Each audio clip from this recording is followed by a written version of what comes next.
Trump is nominated against all odds. It's unbelievable, the odds against him. And he was nominated.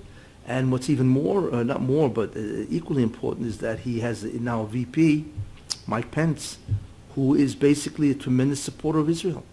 So you now have Trump, President Trump, I should say, and VP, Vice President Mike Pence, and they're going to be tremendous for Israel.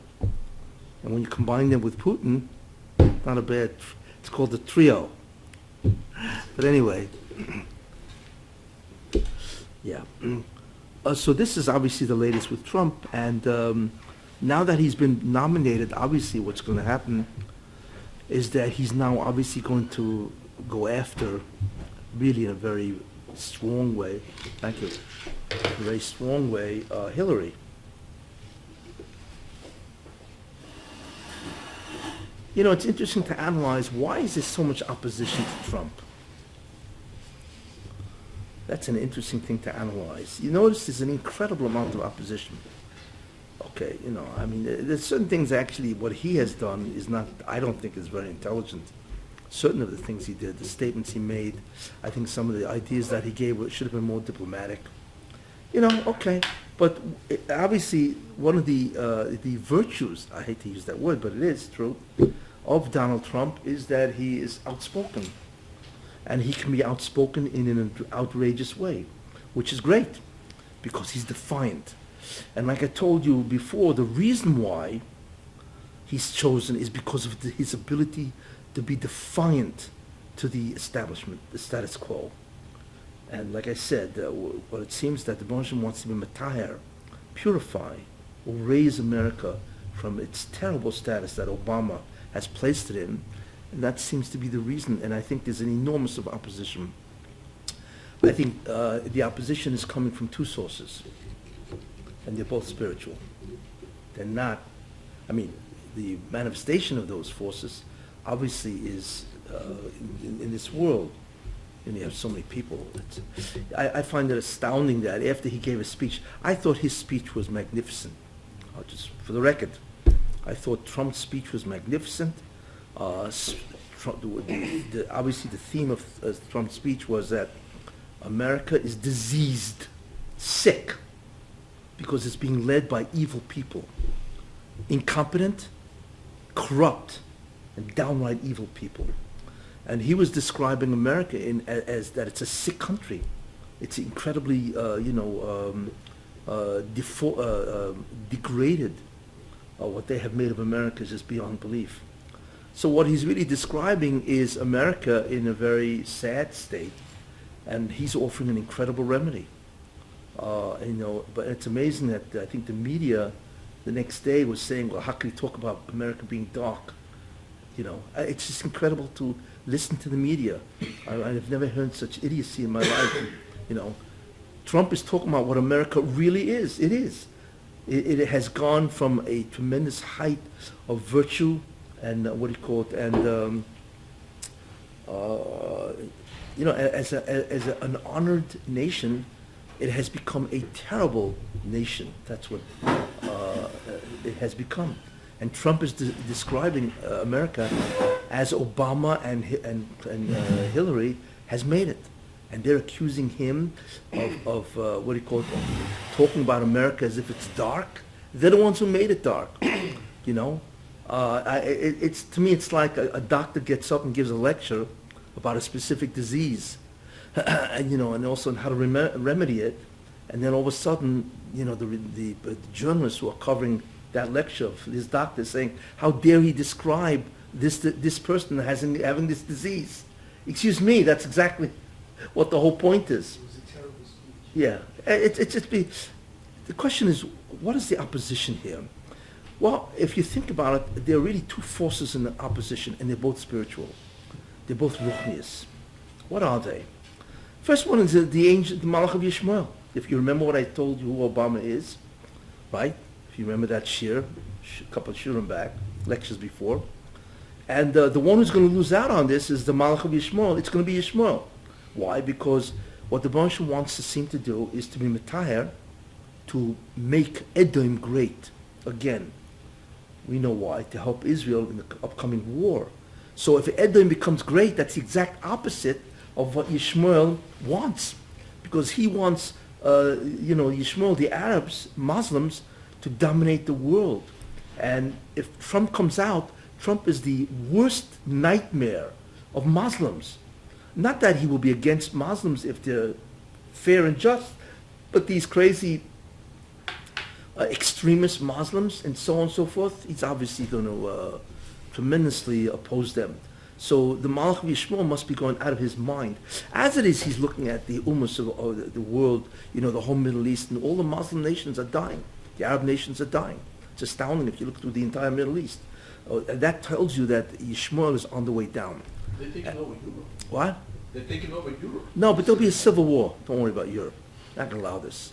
I mean, after a while, they're going to realize it's either us or them. Enough hallucinations. You see, it's starting with Munich. Yeah. Well, They exploded the bombs. what bombs? Munich. They killed a whole bunch of I guys don't in know Munich. details, but I know there was a bomb in Munich. No, that I know. Yeah, it was in the. Yeah, if I was yeah.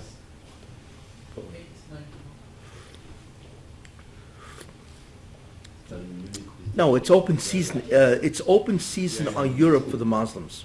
It's incredible what they're doing, and I think ultimately you're going to see a tremendous clash of civilizations. But it's too late for them anyway, because they have so many Muslims as citizens and so on. I think it's too late. But Europe deserves it. They didn't want the Jews, so the Bershom says, "You don't want my Jews? No problem. I'll give you the Muslims. Let's see what you do with them." It's a good replacement. Yeah, it's a good replacement. You don't want my Middle Eastern people. I'll give you other Middle Eastern people. You know what I'm saying? Yeah, you'll have the Syrians, the immigrants. They'll just wipe out Europe. It's incredible what's going on. But you could see the Nisim going on. It's like you look and you can't believe the speed of the change. I mean, Cameron is the Prime Minister of England, and in 2 days he's gone. You know what I'm saying? And the Labour's falling apart. It's just astounding to watch nations falling apart. And so therefore the Malach of Yishmael is obviously going crazy because he's about to lose big time. As it is, this whole Middle Eastern nations, they're all dying. Between Libya, which is it's a basket case, Egypt is suffering terribly, and he's going crazy. What's his name? Al-Sisi, and then of course you have Lebanon, and Syria's a basket case. You have Iraq, you have Afghanistan. It's what do you call it? What happened there? Well, it's Turkey. It's important in a certain sense, for Turkey to be under Erdogan, because Erdogan is now behind Israel. I mean, he wants to work now with Israel. He realizes that it's for his benefit. So the coup failed. Because we don't really know what would happen with the other guys. Maybe they would have befriended Israel. We don't know. But certainly Erdogan signed a deal with them. Pipelines and gas. It was an excellent deal and so on, So certainly the status quo has remained, But in any case, so Yishmael is obviously, the Malach of Yishmael is quaking in his boots, if he has boots. The second one who's really going crazy is the Sultan. The Sultan is going crazy because what this means is that once Yishmael collapses, he has no more, if you remember what I said, once Yishmael collapses, he has no more energy, because I told you, what's responsible for everything you see in the last 25 years is the Sultan is dying. That's the problem. And Yishmael was a possibility for him, and that's vanishing in front of his eyes, right? But not only that, the rise of Edom is for what? It's to save Israel. It's to allow Israel ultimately to evict the Arabs. And therefore the whole Eretz Yisrael will come back to the Jews. Strong Edom doesn't relate to strong Sodom because they're... No, this is the Toiv. But this is the Toiv Shebe'esav. This is a good part. No, I mean Toiv Shebe'esav is much more. Esav as it should have been. Is Esav as it should have been to it. Some doesn't have the grasp of No. Does it mean something that Trump's daughter is I gave that shear. Oh, yeah? Yes. You need to listen to last week and the week before. This is the sixth shear about current events, so it means a lot. In fact, that's why his daughter is from. That resembles that he's a toy? No, to ally Trump with Israel. Adrabah.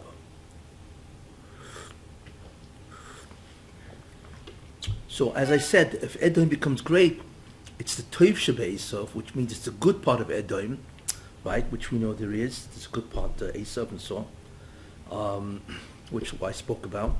And therefore, and they will be helping Israel, just like they saved Israel in World War II. They fought the Nazis, and because of that, Germany lost. Without American war, in the war, then Israel would have, Jews would have been killed left and right. In any case, so therefore there are forces arrayed against Trump.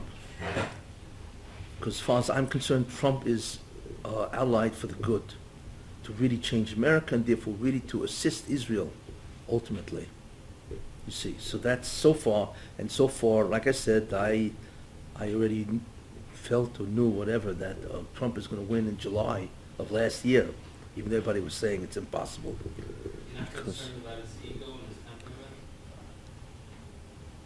his ego and his temperament is the very reason why God has selected him. Adrabah. That's his claim to fame. Because the Moshem needs somebody, as I mentioned, who will defy the entire world. And Trump will do that in order to help Israel when Iran attacks Israel in this massive war. That you need a guy that will look at the world and tell them all to jump in the lake. You know what I'm saying? That's on the contrary, that is his qualifying characteristic. What everybody doesn't realize is his gaiva, his arrogance, or his whatever, narcissism, whatever you want to call it, is the very reason why God has chosen him. You know. Anyway. Shimon told me he was very concerned about it because it's like shaykhs. Something like a person could be bought through special interest. Trump can't. That not, but through ego and cover he could be bought. No, on the contrary. I showed that a second idea. Shimon was like that. Yeah, it's okay. So what are you saying on the contrary? Because I said this in the previous show, but I'll say it again. Trump was chosen for his ego, on the contrary, to defy. So that's number one. Number two, the fact that the fact that he is very much, what the word is, he's ego hungry. Trump has to see his name on everything. You know, okay, it's a neurosis, whatever you want to call it. It's obviously a flaw in his character, but that's a very good flaw. Why? Because Trump wants to see his name up in lights for all time, eternity. Now, it's one thing to have your name up on a building, big deal. But what happens if you have your name as the greatest president in United States history? That's immortality. Therefore, he will be the greatest president in U.S. history precisely because he is an egocentric person. Adrabah, you see? That's why he will make America great, which means he will do what the people want. Because it plays right into what he needs, and that is to be immortal. Got it? So what everybody looks at as a defect is, on the contrary, that's his greatest milah, that's his greatest advantage. You see, you have to look at things in the reverse. I heard from the grandson of a place in the Lakewood that asked his grandfather what about his ego, he's about because that was everyone's first reaction. He said, the others want you to think they're humble. They're also, Trump, you see the extent, he's insulted easily by these politicians. He's a wealthy man and they're insulting him. But with him you see it. And others don't think they're not. So guy will also be in the seats. You know, there's no requirement that the President of the United States has to be an onuf, a humble man. There's no requirement for that. It's impossible for The main idea that a president has to be is honest and to do his job. And his job is to represent the United States, the people, and to do their will. That's what a democracy is. And he is. He's an honest guy. As far as I'm concerned, I mean, you hear people saying this, but I believe it's true. He's a nice guy. He's an honest guy. He cares for, the average guy. And I'm saying, okay, so he's an egomaniac. Okay, but that's exactly what his strength is. If he wasn't that, then he would be subject to all kinds of fears of people. He wouldn't say anything because, like everybody else, he's afraid to buck them. And not on the contrary. So therefore, I believe he will be the president. A, that he will be an incredible president. Is B, because he's a bright guy. I never understood why this country keeps making lawyers as president. They are the worst breed. And I don't mean to insult all the lawyers, don't get me wrong. But lawyers, there are many lawyers out there that are really bad people, and they know how to manipulate people. I'm saying? It's to their interest that they keep you in court for years. I mean, anybody who's dealt with, a lot of these people. There are lawyers who, of course, are very good. But a lawyer is not the person you want up as a president. You want a businessman because he knows the bottom line. And if you have an honest businessman and a guy who really cares, it'll be incredible. I always say, if God wants to destroy a nation, what's the worst thing that they can do? And that is to elect or have a despot, dictator as a ruler. He will destroy them. The greatest chesed that God could do to a nation is to put a benevolent king, not a democracy. Democracy is not a great way. The greatest form of government is a benevolent, wise king. Because he doesn't need committees, he doesn't need Congress, and congressmen are the worst. I mean, they're all on the take. They're all corrupt. They may start out as idealistic, but boy, are they corrupt. Many of them are idiots. It's incredible, that we think that because they got into office, they're larger than life. Wow, Many of these guys are corrupt, incompetent, and just downright idiots, and so on, So if God wants to destroy a nation, what he will do is either make them democratic, sounds funny, but the democracy where the people have no idea what's going on, because you know what the people want. All they want is entitlements. They want a chicken in every pot, and therefore they will vote for you. I mean, and so on, which is absurd. But a benevolent monarchy, a king, is the greatest form. A benevolent and a wise king is the greatest form of government. And the world has had so few of these. It's incredible how everybody winds up and they just go crazy trying to destroy. Charlemagne was a famous guy, but he's about 1,200 years ago.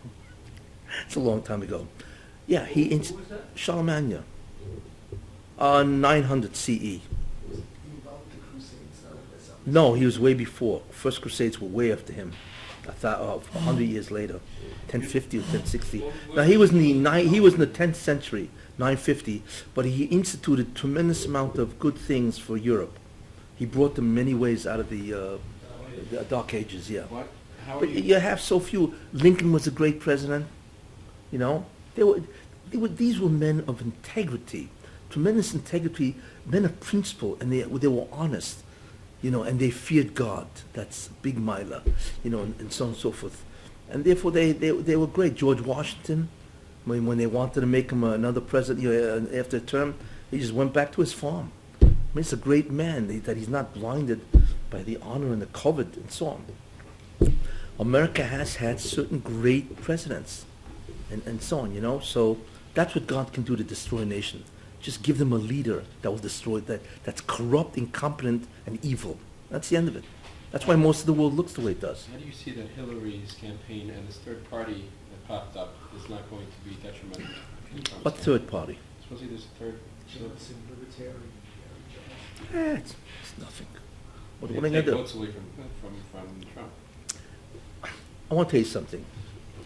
Do not look at politics. Look at what God wants. You know that. You understand?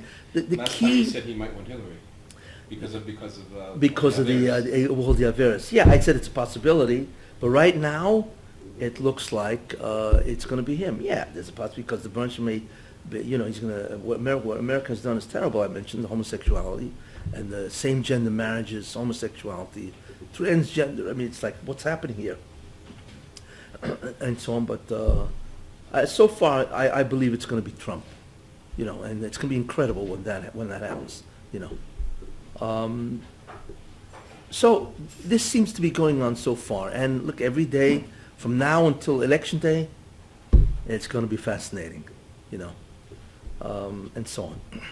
But what I want to talk about in this year and probably the next, doesn't seem to end, is what will be, not so much with American politics, but what does the Muslim have to do, in a certain sense, to bring the Mashiach? And I believe it's going to happen in very short order, really very short order. And in order to understand that, you have to understand certain things.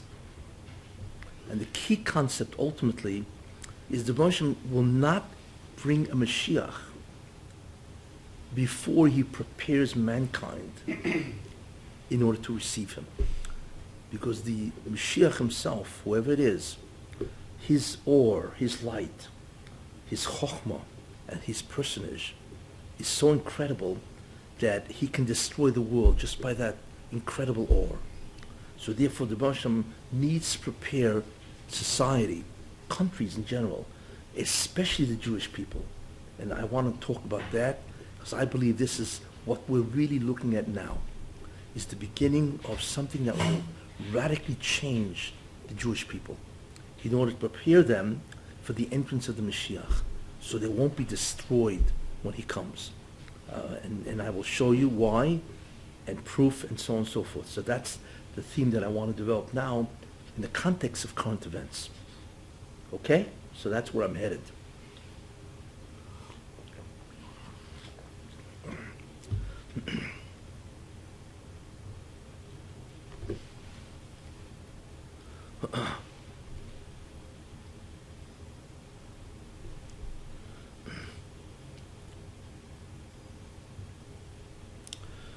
In Mitzrayim, in Egypt, there's a certain pasuk. It says, "Vayikach Moshe's atzmos Yosef," and Moshe took the bones of Yosef, correct, and he took it with him out of Mitzrayim, out of Egypt, okay, because Yosef said, he made them swear that you will not leave me in Egypt, and you'll take me out. The reason why that has profound meaning is this, because Yosef represents the aura of the Mashiach. Yosef he is what's called the soul block, the Shirish Neshama. Actually, it's more than the Shirish Neshama. It's the Esoid of Mashiach ben Yosef. What's the story of Mashiach ben Yosef? What kind of person is he? So you need to understand this, what it's all about, and how is mankind being prepared, and then what do we have to see in our days. So I need to really bring you up to speed, as they say. Number one, it says in the beginning of Bereshis, Vahi erev vayivoki yom echad. Okay, and there was evening and morning one day. That's what it says. Now, it says Yom Echad, right? Yom Echad means one day, which is cardinal, not ordinal. It should have said Yom Rishon, the first day. Every day it says first day, second day, third day, fourth day, and so on. But it doesn't say that. It says Yom Echad, one day. So Rashi brings it down, right? Why it uses Yom Echad, one day, as opposed to the first day. And he says because on that first day, Yom Echad was who? God was the only one living being that existed. So Yom Echad means the day of one. Yom Shel Echad, the day of one. You see. So therefore, it says the word Yom Echad to state that God was the only existing living being on that day. Rashi says that. However, if you think about it, it could also mean something else. Yom Echad means one day, or the day, Yom Shel Echad, the day of the one. And what that means is this.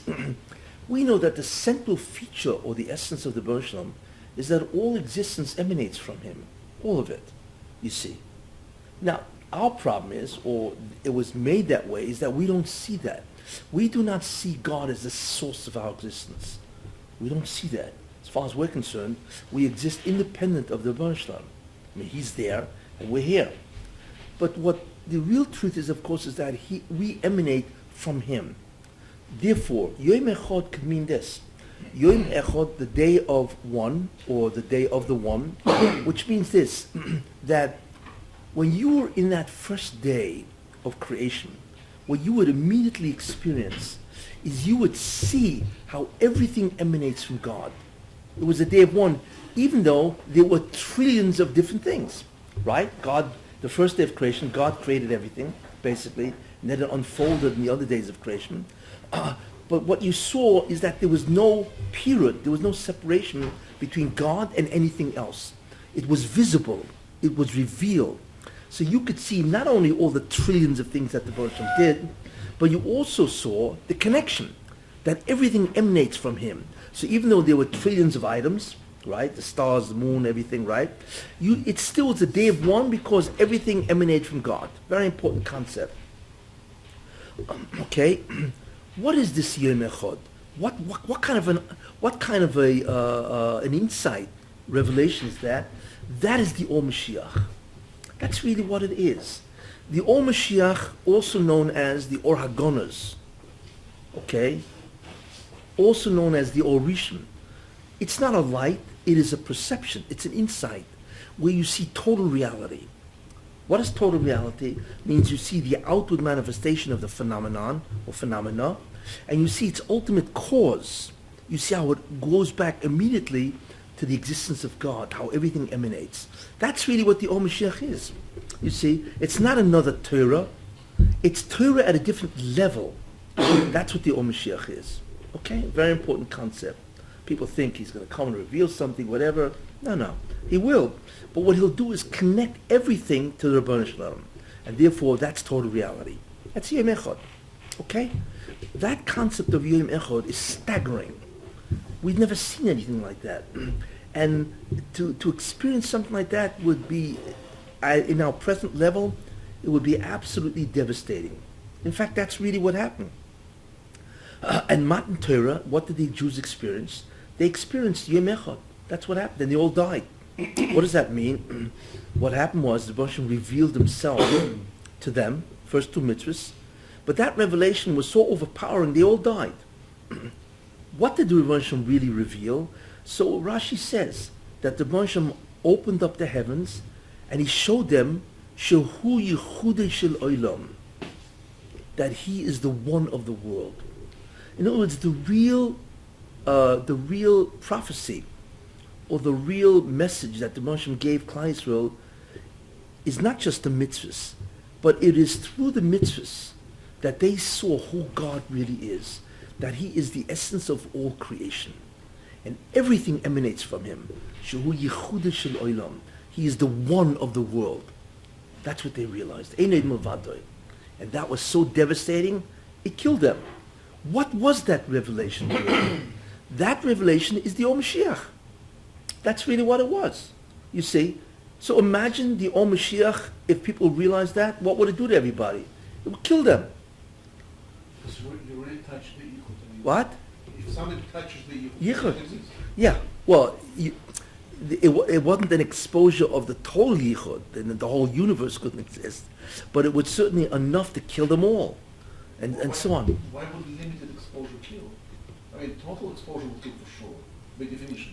But Yes. why would limited exposure kill? Because there are degrees in limits, you see. And the exposure, look, when the Baruch Shem gave them the mitzvah, I am the Lord your God who have taken you out of Egypt, yes, that wasn't just a statement. That was an understanding how the entire creation emanates from God, and therefore, Einod Milvadoi. That's really what he was revealing, that there is no Egypt, there's nothing but him, you see. So when they experience that, I am who taken you out of the land of Egypt, what do you mean? I am, period. And there should be no other gods because Einod Milvadoi, there is nothing else. You see, so in essence, it's not just the mitzvah that the Jews experience. It's the revelation behind the mitzvah of the essence of God. And it killed them all. Now, if you think about it, and that is the Or Rishon.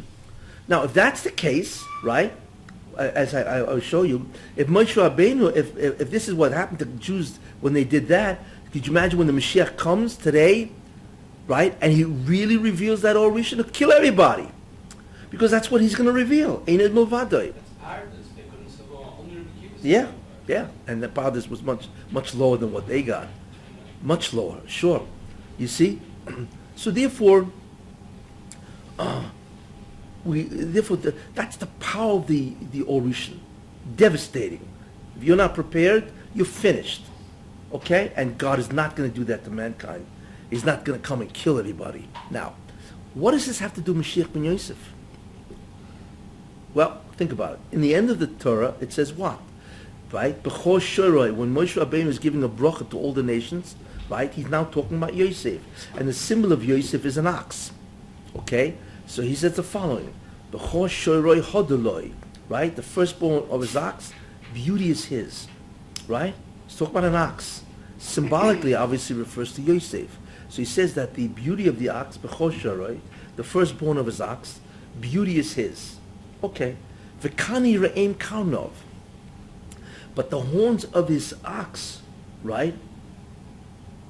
The horns of his ox isn't the horns of an ox, it's the horns of a re'em, which is a mythical animal that existed for a short amount of time.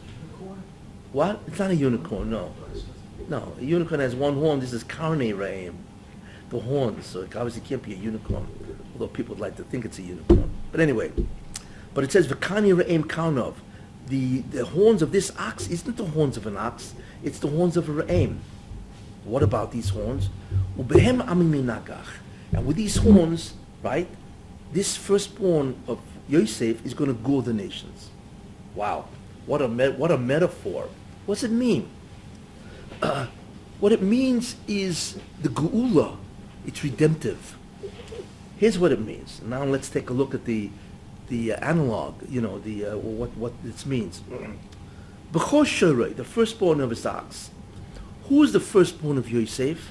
Mashiach ben Yosef. So it's referring to the Mashiach ben Yosef. Okay? Hodoloi. It's magnificent to look at. Okay? What does it mean it's magnificent to look at? Because the Kani Ra'im, when you look at his horns, it's beautiful. The horns of this ox is beautiful. Now, obviously Jews don't have horns. This guy who made that mistake was obviously Michelangelo when he made the statue of David.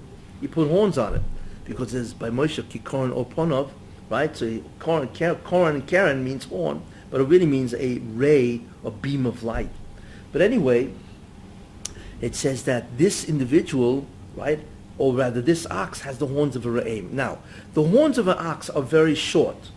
They're short, but they're very powerful because the shoulders of the ox is massive, So the strength of the ox is not so much in his horns, it's in his body. Okay. But the horns of this ox isn't the horns of a ox, it's the horns of a re'em. Apparently the horns of a re'em are beautiful. You ever see some horns on antlers, the beautiful, magnificent symmetry? Some of them are incredible to look at. Just just the way they even not a goat, a sheep, ram. Look at a shofar. Some of those shofar, the way they twist and they come out, they're beautiful. They're really works of art. So therefore, the horns of this bull are magnificent horns, beautiful symmetry. Now we know, right, that the Mashiach ben Yosef doesn't have horns, obviously not. So what is referred to? Well, what is horns really? Horns are what? Horns are weapons, aren't they? Horns are used as weapons. That's why an animal will have them. But where do those weapons emanate from? The head. So therefore, what that is saying is that the weapons of the Mashiach ben Yosef is chokhmah. It's chokhmah because they emanate from the head. That's the metaphor. But that chokhmah isn't just chokhmah. It's magnificent. Okay, it is beautiful to look at. It's if you really had to look at what does it mean to have information or knowledge or chokhmah, which is beautiful. What is the definition of beauty? What does it mean to be beautiful? Harmony, where everything blends as one. There's no fragments, right? but it all blends as one idea. You know, if you look at, for instance, let's say you listen to Beethoven's symphony, right? It's incredible if you listen to some of his stuff, you know. Or if you think about it, all it is a bunch of frequencies, right? Just a bunch of notes, which is sound frequencies. But the arrangement of those frequencies, you know, the melody and the counterpoint and the harmony, it's incredible, right? It's beautiful. Why? Because what Beethoven did in his music, right, is he took a whole bunch of sound elements and he arranged it in such a way where they integrate as one expression. Beautiful. That's what beauty is. If you look at an beautiful art piece, right, same idea. You take all the elements of art, you know, you have the texture, the shading, the perspective and so on, the colors, everything, and it's one idea. That's beauty. What the Mashiach ben Yosef does is the same concept. He takes Chokhmah and he unifies all of it as one magnificent connection of all the Chokhmah. A very good example is, imagine you come into a rug store, you know, and this guy's got a tapestry, you know, hanging down, because he sells tapestries. You know what tapestry is, right? Okay. But when you looked at it, you came from the store, you looked at one end and said, wait a minute, this isn't a tapestry, it's ridiculous. All I see is threads sticking out. Different threads all over the place. So you go over to the owner and say, excuse me, you know, what is this? It's ridiculous. So the guy said, excuse me, you're looking at the wrong side. Maybe you go over to the other side and you take a look and say, wow, what a picture. That's Chokhmah b'tzuras hatiferes, in the tzur of beauty. And that's exactly what the Mashiach ben Yosef does.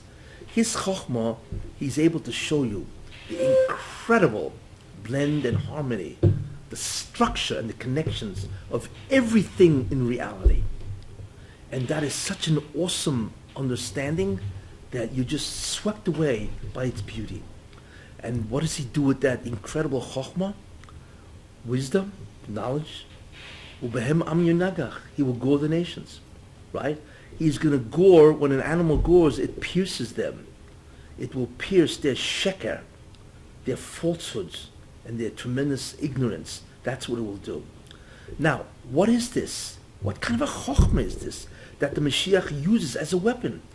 That's what it's referred to, right? And the answer is the Or Rishon.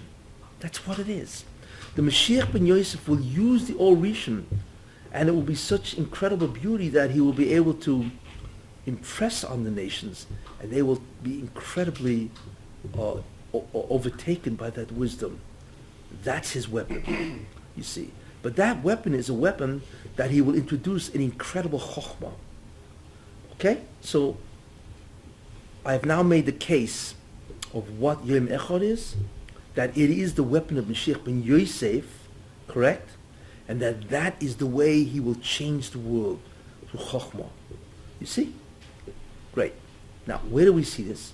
So therefore, we now go back as the beginning of the preparation. Vayikach Moshe's atzmois Yosef, and Moshe took the bones of Yosef. You know, in the Torah, there's no nekudas, there's no vowels or anything like that, right? Punctuation. You could read Vayikach Moshe not as atzmois Yosef, but as atzmus Yosef. Atzmus in Hebrew means the essence, the etzem, the essence. So Moshe went out with the essence of Yosef. What is the essence of Yosef? And that's what you have to understand. The chokhmah of the Bria, the wisdom of creation, the unbelievable knowledge that we lack, right, really is concealed from us. The tafkid of the Jew is to bring that chokhmah, that incredible insight, perspective and wisdom, and make it open. And that is the Or Mashiach, you see. And that is the domain of Yosef. So what Moshe Rabbeinu did, the Jews had done whatever they do, whatever their avodah was, the tikkun, rectification. And what they did as a result is he was able to take out Yosef HaTzadik, which symbolizes his unbelievable chokhmah. In fact, in Egypt they called him Tzofnas Paneach, right? Reveal of mysteries and so on.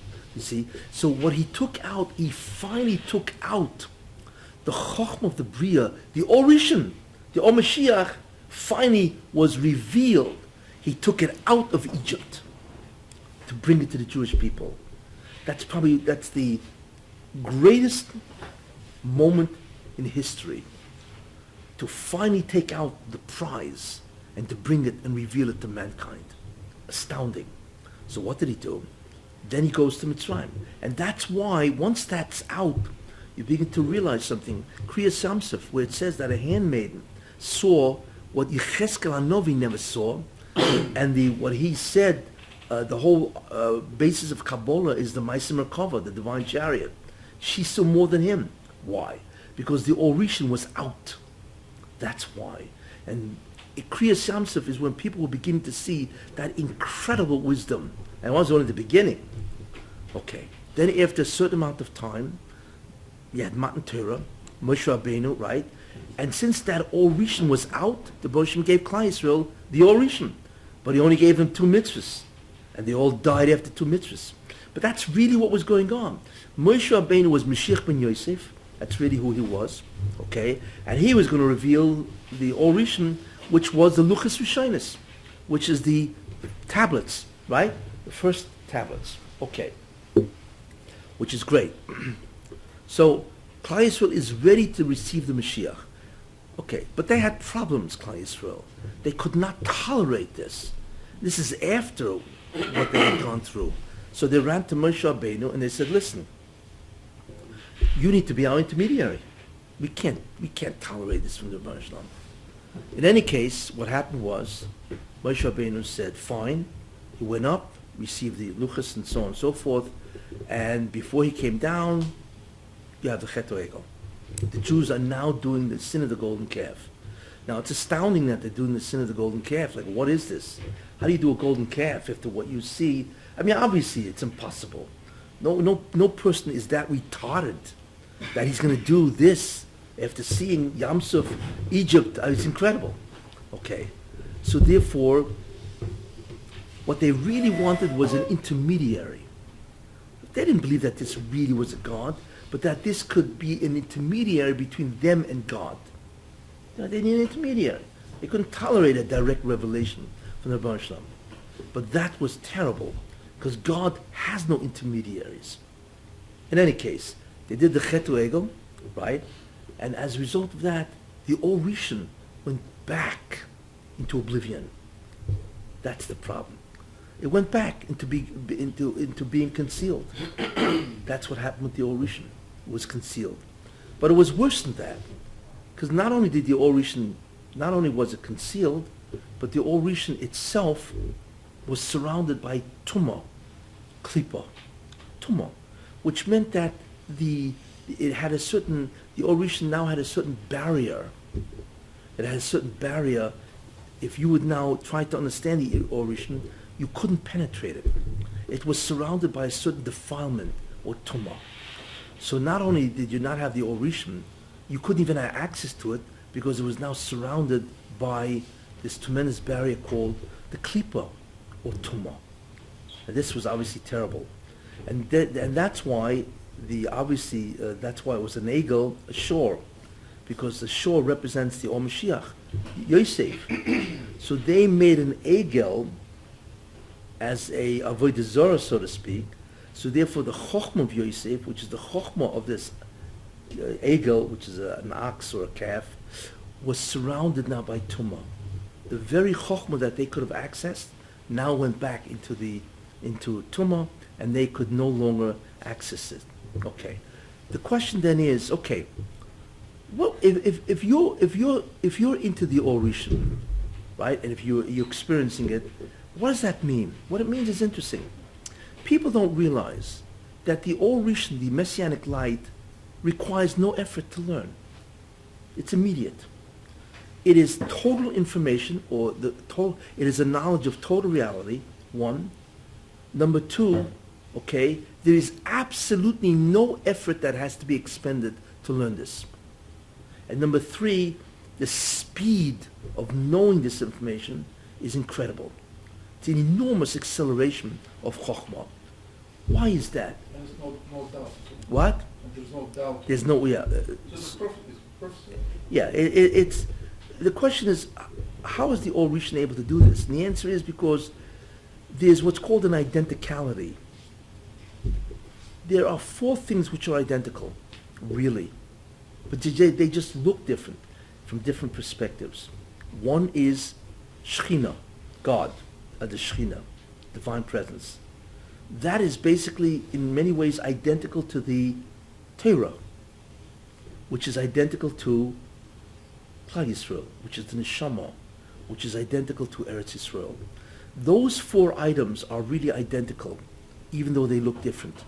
It's like water, right? Water can be what? It can be ice, liquid, or steam, gas, right?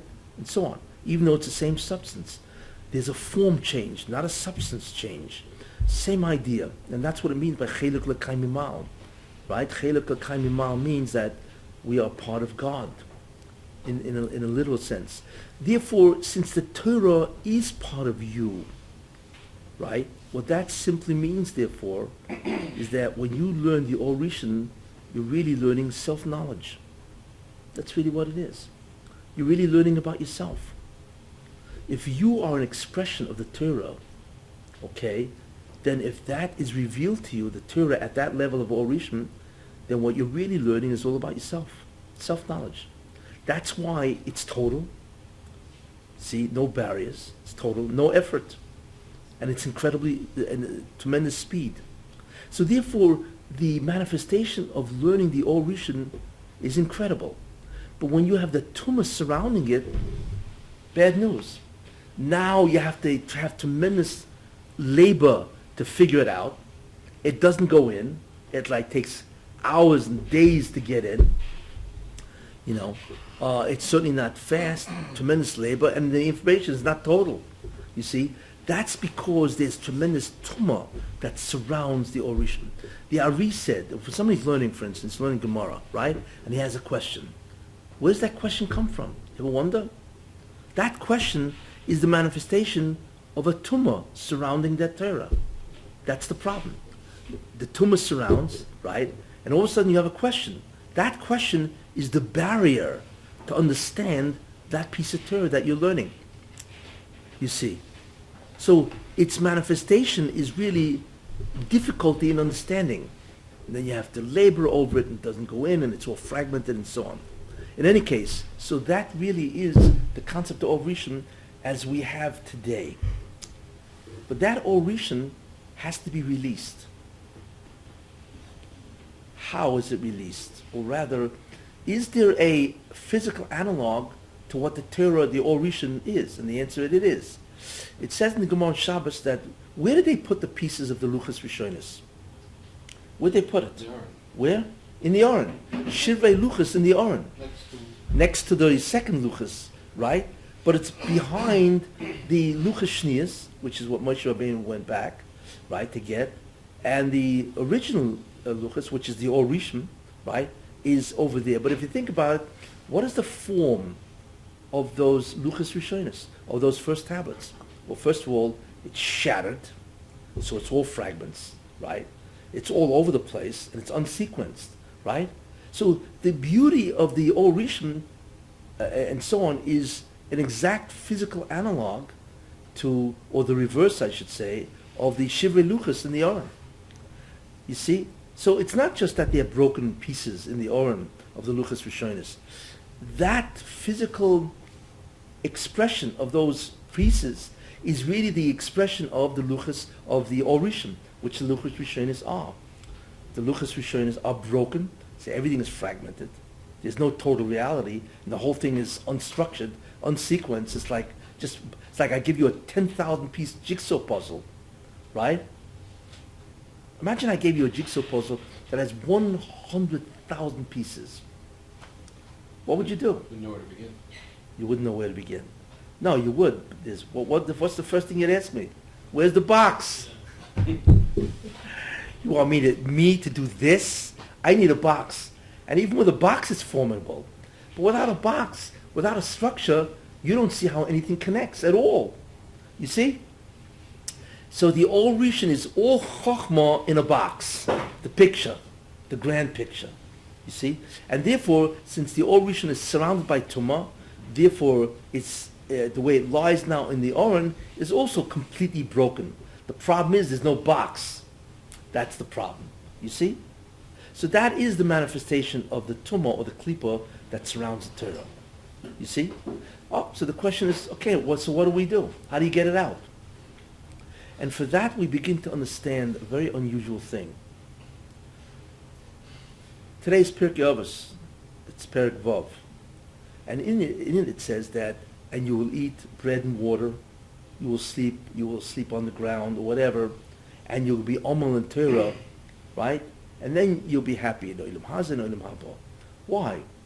There's no chokhmah in the world that demands you struggle, you sacrifice, or you labor intensely over it. If the chokhmah demands it, fine. But that this should be a requirement makes sense. Think about that, you know? That the requirement to know the Torah is to suffer, to sacrifice, to struggle. That is the requirement. You don't find that in any chokhmah in the world. Yeah, sometimes things are hard, that's true. But that's because to understand the chokhmah, you got to work hard.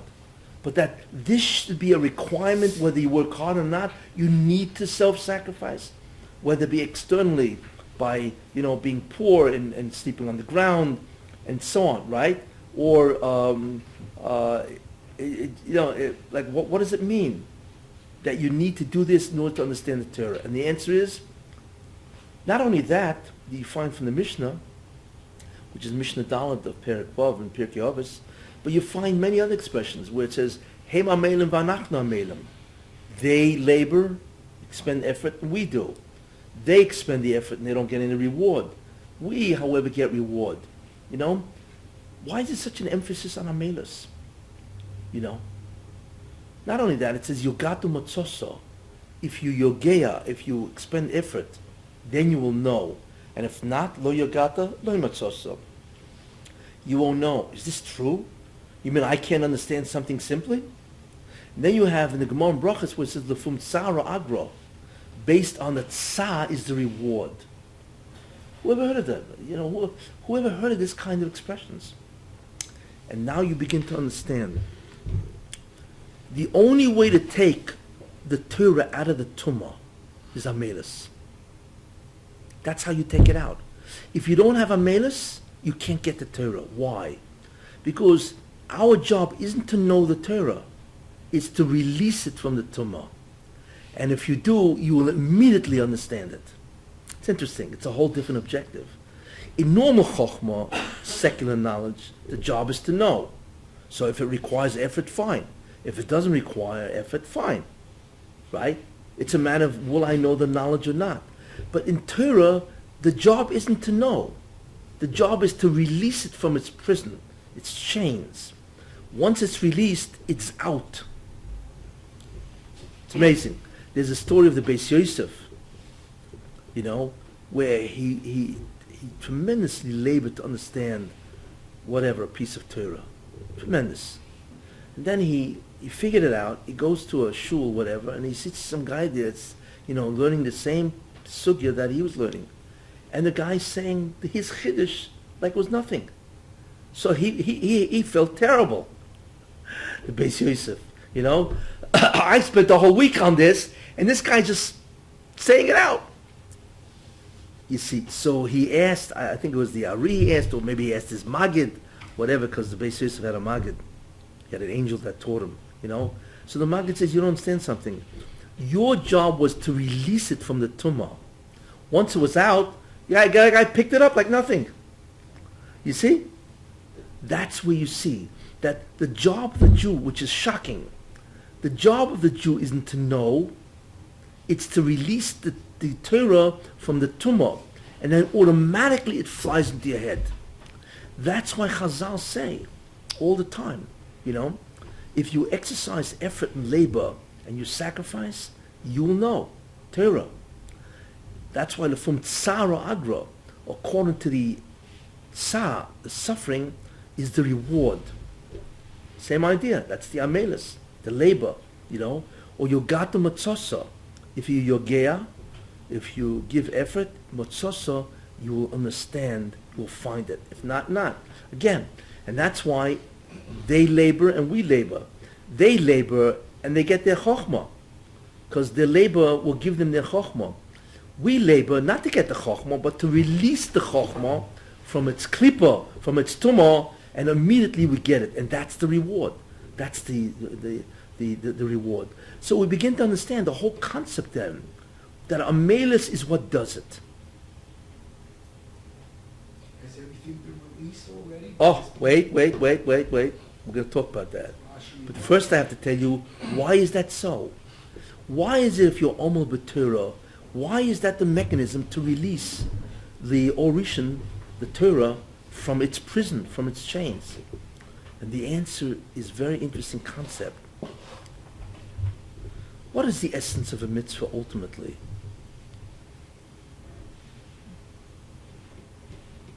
What a mitzvah does, it allows you, by doing the mitzvah, to testify that God is the boss. Because the mitzvah, you don't want to do. It's against what you want to do. But when you do a mitzvah, you immediately testify that God's will is supreme, because God's will is the only thing that exists. Ein od milvado. Therefore, what does Tumah want from you? It wants to make believe that you are everything. You, your will, you're the boss. Forget about God. What Tumah, what the Satan or the Yetzer Hara is always trying to tell you, that you are the man. You know what I'm saying? Ani is Gematria, Tumah. Who? Ani, Is Gematria? Tumah, 61. Very good. Bingo, as they say, right? Because the Tumah is always trying to tell you that you're somebody. Therefore, you have a will independent of God. Therefore, you don't have to listen to God. You can also do what you want. You see. So therefore, if you're Omel, the greater the sacrifice, when you do a mitzvah, not only are you testifying that the will of God is supreme, but the more you sacrifice, the greater is the seriousness of your intent, right? That God is the only thing that exists. Because what you're doing when you sacrifice, you're negating your own interest.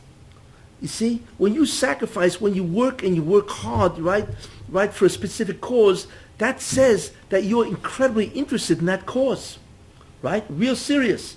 So when you do a mitzvah without Mesiras Nefesh, that's a certain testimony. But when you do it and you have to give up so much of you, your interest, your self-interest, that's a much greater statement that Ein od milvado, that besides God there is nothing else, and only His will is supreme. Therefore, that statement that you made with Amelis, which is a denial of self, is the exact antidote to the Tumah, which says that you are totally self. That's the mechanism. It's a midah keneged midah. And therefore, from tsar or agra, according to the tsar, is the reward. Why? Because the greater the self-sacrifice to do a mitzvah, the greater is the statement that Ein od milvado. And therefore, that's the greatest reward. You see how it works? It's a beautiful mechanism. Therefore, Amelis in learning Torah, or in any mitzvah actually, is the key to the reward that you get. Because with all the Amelis and the labor and the effort, that's the key in making a statement of Ein od milvado. Therefore, Amelis breaks the klipa. And therefore, it releases the Torah, and it flies into your mind, and there it is. It's a very important concept. That is our mechanism of how we get back the Orishan. That's very important, isn't it? Because if we don't release the Orishan, Mashiach's not coming. Therefore, the essential avoid of the Jew is to release that Or. It's interesting. Is to release the Orishan. You see, very important idea. It's not about it, by the way, I'm not going to know Torah unless I really struggle with it. No. It's much more than that. If you don't struggle with it, you don't release the Orishan. You don't release the Orishan, Mashiach can't access it either. You see? It's just concealed. It is chained, and it's imprisoned. So what we realize now is that learning Torah with Amelis is part of the Messianic process. It's interesting. It's not just to give us knowledge, like I said, which is shocking. It is to release the Torah from its chains, and automatically we will know, because the Orishan immediately flies into your head. That's the power because of the identicality which I mentioned. So the question that we have to now ask is, where are we at now? Or what is the history of the release? It's an interesting question. Can we actually trace the history of the release of the Or Rishon? Yes. Now I want to tell you something. If you trace it, then you'll know when the Mashiach comes. Because that's what he uses. He uses that Or Rishon. So therefore, the ability to look in history, to see the release of that Or, more and more and more, is one of the incredible important indicators of when the Mashiach will come. Does everything make sense? You see? You are now prepared to look at the history of the release of the Or Rishon, and therefore, because of that, you will now be prepared to understand what's about to happen. You see? Any questions? So what are the examples in history? Other than Mashiach, who in our time could override all the commentators we have now? So that was my question. Hasn't everything been released? In our time, I'm guessing... Hasn't anything been what? Hasn't everything been studied and released with Rashi and Rambam and Onkelos? Because who in our time, other than Mashiach, could override all the understanding that we possibly... We already have it, don't we? That we No. subserviently add words that we learn from. Well, okay, so for that you really have to understand what's going on, you know. So I will continue this next week. And next week you'll understand what's happening now and what will happen, I believe, very shortly. This was a preparation to understand who? The Renaissance and Amenas? The Renaissance and Amenas, yes. Because remember, the essential avodah to bring the Mashiach is you need to release the Or from its klipa. That is the avodah. It's not a matter of I now become a Talmud Chacham. It's much greater than that, because that's Atzmus Yosef. You see, the essence of Yosef is that Or. Like I showed you, firstborn of his ox, Kani Reim. How would that allow We're not talking here about, just to be a Talmud Chacham. No. That is what does it. It releases the power of Mashiach ben Yosef to do the Geula itself. And that is being released as we speak. And I will show you exactly how and the history, and then you'll understand what we're about to experience. How would the Renaissance, how would Amelis allow us to tolerate the Or Rishon, especially understanding that Klal Yisrael went through a period of Aliyah, tremendous Aliyah, 49 days before they went through a period of Amelis. Yeah. Before they still weren't able to tolerate it. So why is it different now? I'm going to talk about that next week. I mean, just that because everybody's focused on, Trump and what's happening and so on and so forth. I can just tell you one thing. It's Kal v'chomer. If God is going to help America become great again, to make Edom great, doesn't it make sense that he's going to do it for the Jews also? Right? And we're not talking about making America great and make it evil, like Rome, right? He made Rome great, but so what? Millions of Jews died. We're not talking about raising a klipa, an evil. We're not talking about raising that, right? We're talking about raising Edom to a state of tahara, right? How much more so is he going to raise Klal Yisrael? That's what you have to understand, what's really going on. In fact, what's going on in America is the greatest indicator that the Mashiach is right around the corner. Because what happens to America must happen to the Jews. And that's what I'm going to talk about next week. I'm trying to show you the importance of this. This is not just an election. This is a weather vane, You can see what's blowing in the right direction. And next week you'll really understand what's going on, So we now have the preparation to understand next week. The history of the Or Rishon, coming out of the Klippa, coming out of the Tumah, being released, and how it happened and what's about to happen. So now we are ready for next show, to listen to next show without dying with truth. Without what? Without dying. Oh, yeah, you know, I, you know, I mean, I like to think that my Shia is so powerful that everybody's gonna, it won't die, but you'll be overwhelmed, you know. Yeah, you'll be able to understand that, you know, what's about to happen, you know. Shabbos is getting early, so I'd like to begin the Shia 10:15.